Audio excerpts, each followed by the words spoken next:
Hello there. Oh no!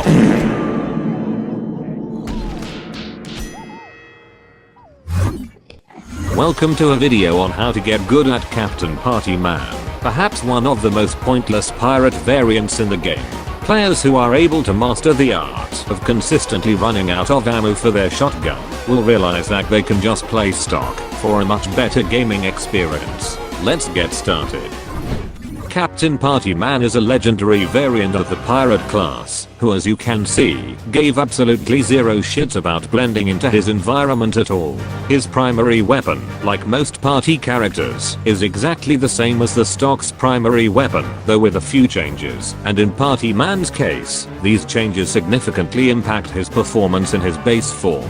Whilst the rate of fire and reload duration remains the same as the stock, his weapon only carries 8 ammo per clip, so reloads will be very frequent with this variant. Additionally, both Partyman's primary and secondary fire take a significant hit to their damage output. The shotgun can only deal 30 damage per hit, and the sniper can only deal 20 damage for a normal hit, and 24 for a critical hit.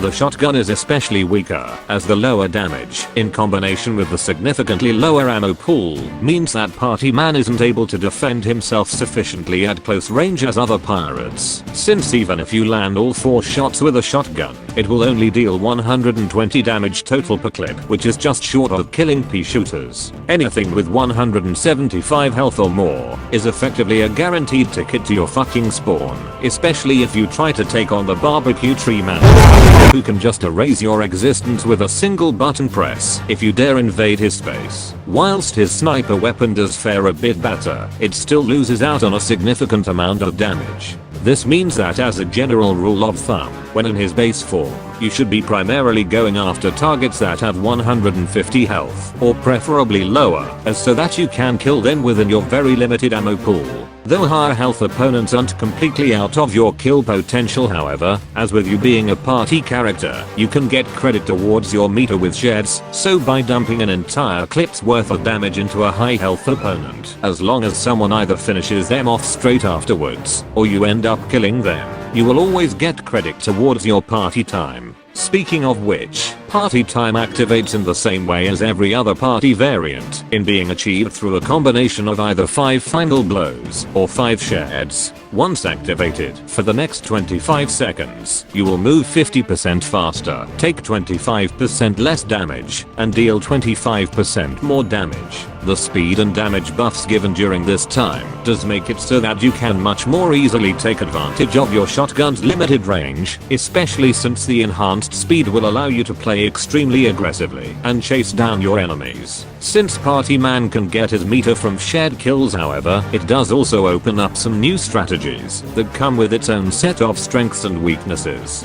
If you can time it just right, you can activate party time whilst in the barrel.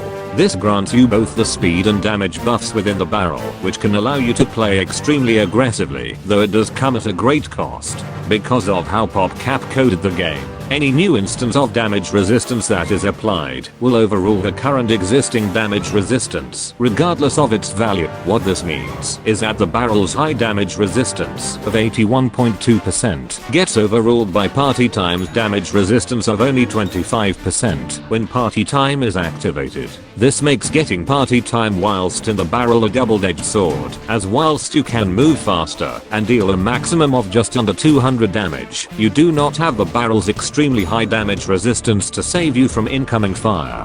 So make of that what you will.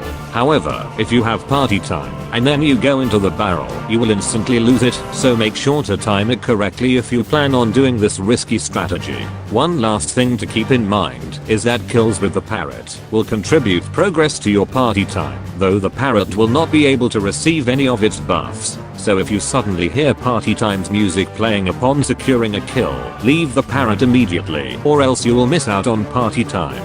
The optimum upgrade setup for Captain Partyman would be the ammo, reload, and damage upgrades, with the ammo and damage upgrades being especially important, as due to Captain Partyman's noticeably lower damage per clip, increasing it will significantly improve his base form and allow him to more easily get party time.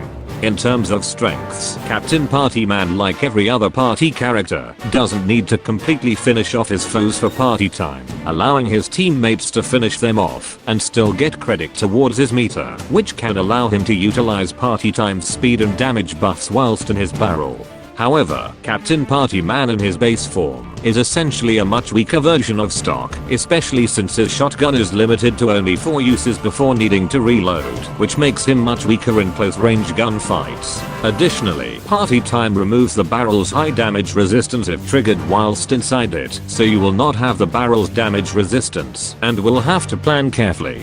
Thanks to this guide, you will now be the master of just barely missing out on kills with your shotgun and speed barrel your way across the map in 7 seconds. Be sure to come back for the next episodes next week.